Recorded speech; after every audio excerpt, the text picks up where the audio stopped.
All right, so you want some help? You got some help. I'll do, I don't know how many of these. I might do all of them. Who knows? We'll just see. Okay. But I understand it's not easy, but I feel like if you go through the time to actually watch this, then you probably deserve some kind of credit. So appreciate you clicking on the video and trying to do something at home. So thank you so much for that. Let's go ahead. Let's try number one. So bear in mind that some of this might require some like calculator work, and I don't think I have a calculator with me. So I may just say, here's what you type in the calculator, move on with my day. I don't know. We'll see. Okay, so number one, a fair die is rolled and a random variable x is defined to be 0 if the number on the die is even and the number on the die if the number is odd. Find the density of x. So it's very weirdly worded, I know. I didn't write this problem, but I also couldn't figure out a better way of writing it out. But here's what it says. So you roll a die. Die, of course, has 1 to 6. If you roll an even number, a 2, 4, or a 6, then we're gonna use 0 as the value for that. If we roll an odd number, like 1, then we actually use 1. If we roll a 3, we actually use 3. If we roll a 5, we actually use 5. But if it's an even, we're going to use 0. So we're using 0 if it's an even number, and we're using the odd number that it lands on if it's an odd number. So here's our density function. Density function, we have our random variable x and the probability associated to that. So density function is always set up like this. Your random variable x and the probability of that. Now, I'm just going to go ahead and say, I'm just going to probably need a lot of space there. So I'm just going to, look, who cares about question number 2? Am I right? Okay. Let's just talk about the probabilities or the x, the random variable defined by being 0 or an odd number. So the random variable is either 0, and this is for events of rolling a 2, 4, or a 6. If we roll a 2, 4, 6, we're going to define it as a 0. If we roll a 1, we're going to define it as a 1. If we roll a 3, we define it as a 3. If we roll a 5, we define it as a 5. So that's what this sentence states right here. Random variable x defined to be 0 if the number on the die is even, and it's the number on the die if the number is odd. So if we roll an even, we're going to use 0. If we roll a 1, we're going to use 1. If we roll a 3, we're going to use 3. If we roll a 5, we're going to use 5. Okay. Don't worry about the numbers on the left. This table here is my density function. So now what's the probability of rolling quote unquote 0? And since a 0 would come up if I roll a 2, 4, or 6, that's 3 out of 6 for probability, or 1/2, we'll say. But 3 out of 6 you can also write. Probability of rolling a 1 only occurs if you roll a 1, which is a 1 out of 6 chance. Probability of rolling a 3 only occurs if you roll a 3, which is a 1 out of 6 chance. And a probability of rolling a 5 only occurs if you roll a 5. So that's another 1 out of 6 chance. So that's the probability density function for number 1. That is number 1 right there, that table. Okay. It's confusing if you can't really make sense of the whole random variable thing. It's one of those things you just need to kind of, you do a few of them and it sort of comes natural to you. But it's not really something you can explain. It's just, it says it in the function what you need to do, or in the question what you need to do. So, I don't know. I get the struggle though. I get it. Let me do number 2. So number 2, can I change this? Let me scroll just a little bit. Okay, number 2. A student committee has 6 members, 4 females and 2 males. 2 students are selected at random, and a random variable x is defined to be the number of females selected. So I'm choosing 2 students, okay? So my random variable x, and then the probability, because we're writing a density function here, probability.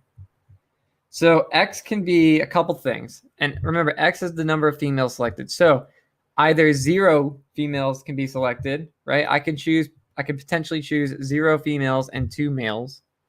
I could choose 1 female and 1 male. So x can be 1 for 1 female, or I can choose 2 females and no males. So my X variable is either 0, 1, or 2, because 0 females chosen, 1 female chosen, or 2 females chosen. Okay. Let's just hope of those 2 females, one of them is not Mary Beth. I'm just kidding, Mary Beth. I don't know. What are we selecting this for? A student committee? Mary Beth would actually be pretty good, I think, in a student committee. But anyway, I digress. A student committee has 6 members, blah, blah, blah. All right. What's the probability then, I suppose? So I guess, okay, so probability of choosing 0 females. So keep in mind that the probability of, we want to know the probability of choosing 2 people in general. So there are 6 people to choose from, and you're choosing 2. This is the total number of ways you can choose 2 people out of 6. It's a combination of 6 choose 2, which I'm going to try and do in my head real quick. That would be 6 times 5 divided by 2. I think 6, combination of 6 choose 2 is 15. So this is the total number of ways I can choose 2 people out of 6. Combination, total of 6 people to choose. I'm choosing 2 of them. Thus, that's explained that. And it's 15. Okay, I did it in my head, but it's kind of like a calculator. I know it's 6 factorial over 4 factorial, 2 factorial. The 4 would cancel out. It'd be 6 times 5, then divided by 2 times 1, which is 30 divided by 2, which is 15. So if you can just use a calculator, that's great, but that's kind of how I did in my head. All right, but how many of those 15 ways can I choose 0 females? So I'm choosing a combination. There are 4 females to choose from, and I'm choosing none of them. Well, there's a little bit more to it than that, because you're choosing 0 females, but you're choosing 2 males at the same time. So it's a combination of, you have 4 females to choose from, and you're going to choose none of them, and a combination with you have 2 males to choose from, and you're choosing 2 of them. So it's really this on top. So combination of 4 choose 0 times the combination of 2 choose 2. 4 females in total, you're choosing none of them, and you're going to choose 2 males. There's 2 males to choose from, you're going to choose 2 of them. So when you multiply that together, you're going to have, or the combination of 4 choose 0. Let me kind of make a little more space here. Combination of 4 choose 0 is 1. And the combination of 2 choosing 2 is also 1. So either way, it's 1 times 1. So 1 out of 15 is the probability of having 0 females on your committee. So if we want to do the probability of 1 female on the committee, then we're going to change the combination up a little bit. So the bottom is still the same because there's still 15 ways in total. But now if I choose 1 female, it's a combination of, I have 4 females to choose from, and I'm choosing 1, times combination of, I have 2 males to choose from, and I'm choosing 1. So my committee, if I have 1 female on the committee, then I have 1 male on the committee too. So I got to count for both of these. So the combination of 4 choose 1 is 4. And the combination of 2 choose 1 is 2. So it'd be 4 times 2, which is 8. So 8 out of 15 is the probability for 1 female on the committee. 1 female and 1 male, of course, but 1 female, because that's what the question specifically was stating. So the last one is, of course, 2 females and 0 males. So the combination of choosing 2 females, again, there's 4 in total, so it's 4 females in total choosing 2, times the combination of 2 males, but you're choosing none of them. So the combination of 4 females, or choosing 2 females, is 4 choose 2, which is 6, I think. And the combination of 2 males, but you're choosing none of them, which is 1. So you do, this would be 6 times 1 up there, which 6 times 1 is 6. So that would be probability of 6 over 15. All right. So there's your, it's not erasing for some reason. There it goes. So there's your probability density function right there. we did have to do a little bit of that old school combination stuff. Get used to it. That combination stuff's going to appear a lot. But there's your table. 1 out of 15, 8 out of 15, and 6 out of 15, which, by the way, if you want to make sure this is right, those should add up to 1.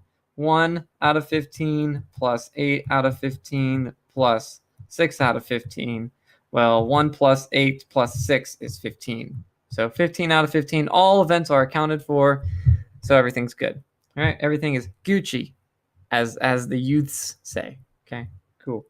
Number 3, there are 5 women and 3 men waiting on standby for a flight to New York. Suppose 3 of the 8 are selected at random, and a random variable x, again, this is important that we read this carefully, is defined to be the number of females selected. All right, now it's wanting us to find the probability of x being exactly 2. It doesn't want us to write a density function. We don't have to go through the whole make a table process. We really only have to do that for x equal 2. Now, since x is defined to be the number of females selected, this means we're finding the probability that 2 females are selected. Now, our situation, there are 5 girls, 3 guys, and we're choosing 3. That's 8 people in total, and we're choosing 3 of those 8. So we want to first know how many combinations of ways there are in total. So of the 8 people that are there, how many ways could I choose 3 people? That's our total. That's going to be at the bottom of our probability. So that is, what is 8 choose 3? That'd be 8 factorial, 5 factorial, 3 factorial. So that would cancel. You'd have 8 times 7 times 6 over 3 times 2 times 1. I can actually do that real quick. Hold on. Give me a second. Pull my calculator. Calculadora. 8 times 7 times 6 is 336. Divided by 6 is 56. So there are 56 ways in total I can choose 3 people out of 8. Now, how many of those ways are exactly 2 females? So if it's exactly 2 females, then I would be choosing 2 females and 1 male, because I'm choosing 3 people in total. So 2 of them are female, then that third person is a male. So I need the combination of choosing 2 females and the combination of choosing 1 male. Now, since there are 5 women, right, I'm choosing 2 of them. So the combination of there's 5 to choose from, and I'm choosing 2 of them. So that's the combination of 5 choose 2. That's the number of ways to choose a woman, times the combination of choosing a guy, which there are 3 guys and we're choosing 1 of them. So those 2, I'll use a nice fancy color. Okay, this tells us the probability of choosing 2 girls in particular, how many ways I can choose 2 girls, and this is how many ways I can choose 1 guy. 2 girls, 1 guy, and you got 3 people for your flight. So 5 choosing 2, the combination of 5 choosing 2 is 10. I'm pretty sure. Yes, that would be 10. And then 3 choosing 1 would be 3. So it's 10 times 3. So there's 30 out of 56. So the probability that you have 2 females is 30 over 56. You can reduce that fraction. You can make it a decimal if you want to, but there's your probability. Okay. Number 4. Let me close this out. Close that out. All right. Number 4. Right, a vending machine yields the item selected 80% of the time and no item at all 20% of the time. 3 individuals attempt to use the machine. Let the random variable x, I always like to underline this, be defined as the number of individuals who obtain an item selected, or the item selected. Find the values of taken by x and the density function of x. I feel like that's a typo or something, but it doesn't matter. Under the assumption that the attempts to use the machine form a Bernoulli process. Okay. So Bernoulli process, we'll get into that in a second. Okay, so hold on. Hold your horses. Okay, hold your horses.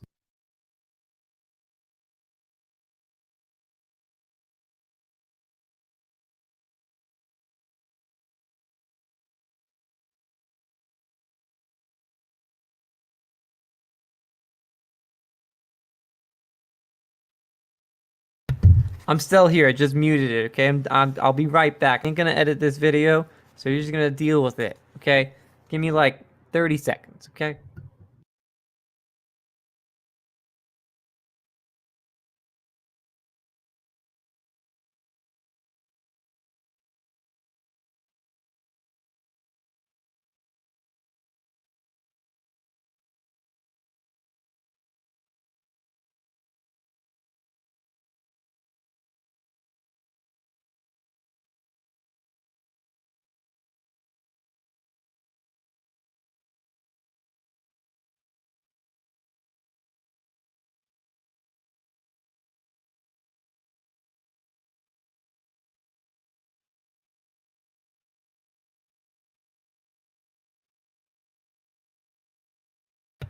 Okay, let's try this out. So, let's go ahead and make our density function. We have x as a random variable, then we'll have the probability of that occurring. So x is defined as a number of individuals who obtain an item. So what are the different ways people could obtain an item? How many people are getting? 3 individuals.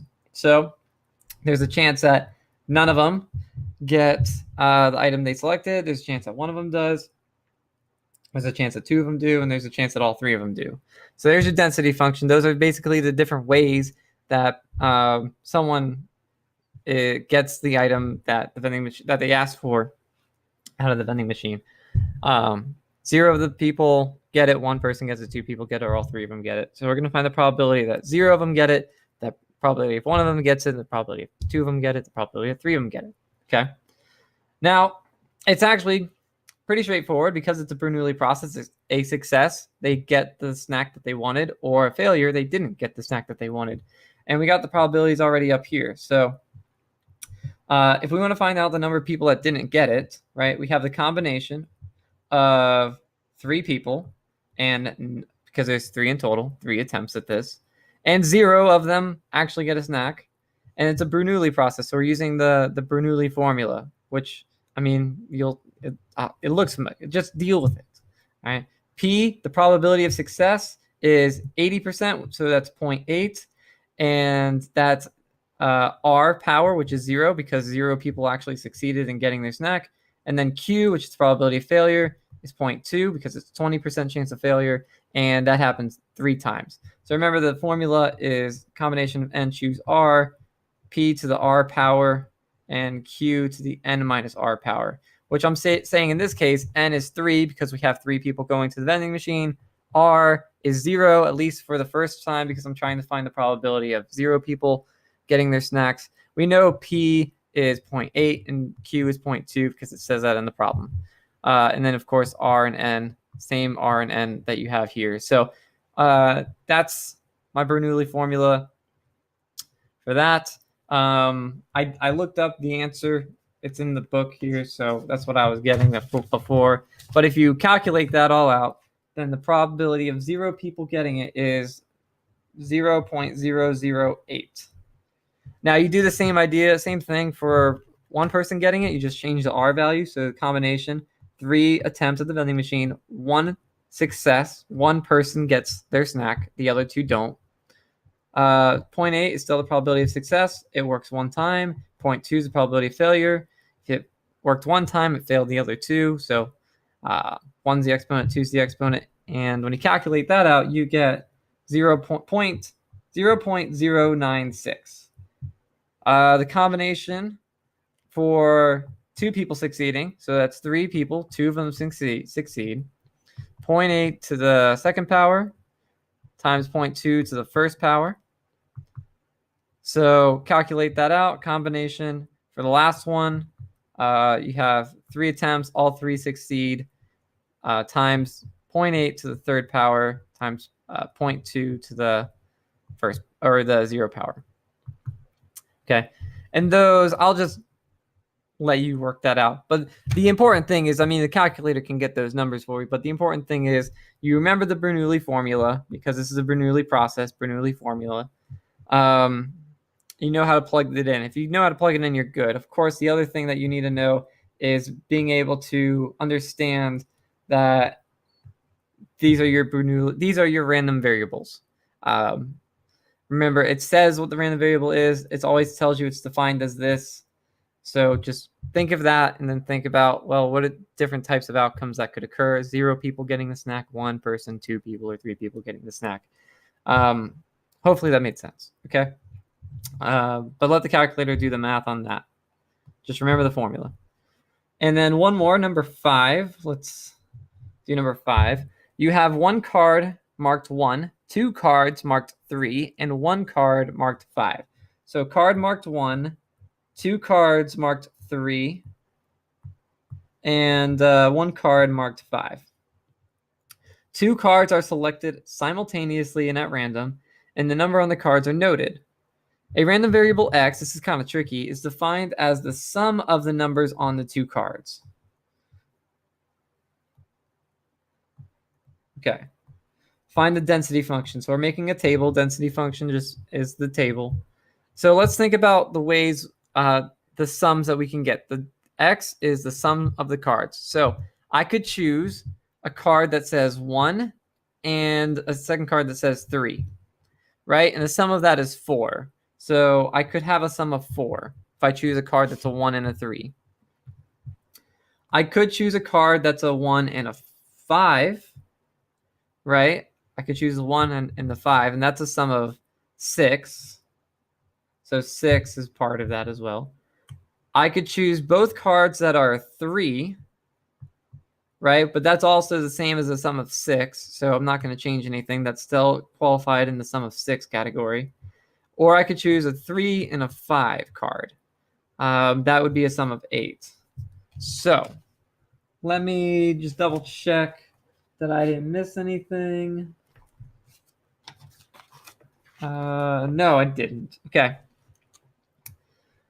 So if I want to find the probability that I pick 2 cards and the sum of those cards is a 4, I think this is probably a little more straightforward. Maybe if we just kind of outline the possible ways of okay, well, all right, let me try this. So this is the first time I've worked the problem out. Like, I've done it, I know the answer, but at the same time I didn't actually show my work. So if I choose a sum of 4, then obviously it'd have to be choosing a 1 and a 3. So I would be choosing, I wonder if this works. Hold on, let me see if this works. Combination 1, choose 1, combination of 2, choose 1, which would be, and a combination of 4, choose 2. So that's, what's 4, choose 2? 4, choose 2 is 6. Okay, cool. So there's probably an easier way to do this because these numbers are small, but I'm going to do it with the combinations because if we get a problem like this that's got a lot of bigger numbers, then I want you to be able to do it this way. So it's very similar to the problems we did earlier. I don't remember exactly what numbers they were, like maybe even number 2 or 3. But first off, what's the probability of choosing any 2 cards out of the 4? So there are 4 cards in total, right? A card, 2 cards, and a card. I've listed them here. There are 4 different cards in total. You have 4 to choose from, and you're choosing 2 cards. So combination of 4 choose 2 is the total number of ways to choose cards, which is 6, by the way. So combination of 4 choosing 2 is 6. Now, if I want to choose a sum that's 4, then that means I need to choose the 1 card, and I need to choose a 3 card. So if I'm choosing the 1 card, then there's only 1 card, and I'm choosing it. So that's a combination of 1 choosing 1 times the combination of I need to choose a card that says 3 on it. Now, there are 2 cards that have 3 on it, but I'm choosing 1 of them. So it's a combination of, hey, there's 2 to pick from, but I'm picking 1. So 2 choosing 1. And that's 1 times 2, which is 2, which gives us a probability of 1/3. So there's a 1/3 chance that I get a sum that's a 4. Now, if I want to find the sum that's a 6, there's a couple ways that could happen. I could choose the 1 and the 5. So that's a combination of, this is kind of interesting. Combination of 1 choosing 1. Oops, what am I doing that for? times the combination of choosing a 5. Now, there's only one 5 card. This is why it's kind of ridiculous to do with combinations, because the numbers are so small. There's only one 5 card, and you're choosing it. So 1 times 1. Okay, but you could also, there's the other possibility that you choose a 3. So you're adding it with the possibility that you would choose a different combination of cards, which is instead of a 1 and a 5, you're choosing a 3 and a 3. Now, it seems obvious that there's only one way to choose a 3 and a 3, because even though there's 2 cards that to choose from, hold on, choosing one of them, 2 cards, choosing one of them. Man, I'm confusing myself. I really am. But in general, I don't know where I was going with that. Maybe I messed up somewhere. I gotta look through that one more time. But so I apologize for that. But if I want to choose a combination that's a 6, I'm choosing a 1 and a 5. That's a combination that's a 6, or I'm choosing a 3 and a 3. That's 2 ways in total. We already mentioned that there are 6 ways to choose cards, and there's only 2 ways that are going to be sum up to a 6. So it's 2 out of 6, which is also 1/3. And if you're doing the math correctly here, that means the last would have to also be 1/3, because remember, these all have to add up to 1. But the way you can get an 8 is if you drew this 3 and this 5, which is 1 pair, or you draw this 3 and that 5. So either way, you're picking a 3 and a 5. But because there are 2 different 3s, it can either be those 2 cards or these 2 cards, which is, again, there's 2 possibilities out of the 6, which is still 1/3. And to go back to the first one with 4, it's kind of like the same thing as 8. If you picked a 4, then you're picking a 1 and this 3, or a 1 and this 3. So that's 2 possibilities in general. So a 1 and a 3, a 1 and the other 3, that is your sum of 4. A 1 and a 5, or 3 and a 3, that is your sum of 6. And a 3 and a 5, and the other 3 with the 5, that is your out of 8. So that's your 6 ways in total. 2 out of the 6 are getting an 8, 2 out of the 6 are getting a 6, and 2 out of the 6 are getting a 4, which, again, it still just simplifies to 1/3. So that's your probability density function broken down. I'll see if I can't make sense of the combination thing again later, but I want to get this video done. But there you go. There's your homework. Whatever. Have a great evening, everybody. Bye.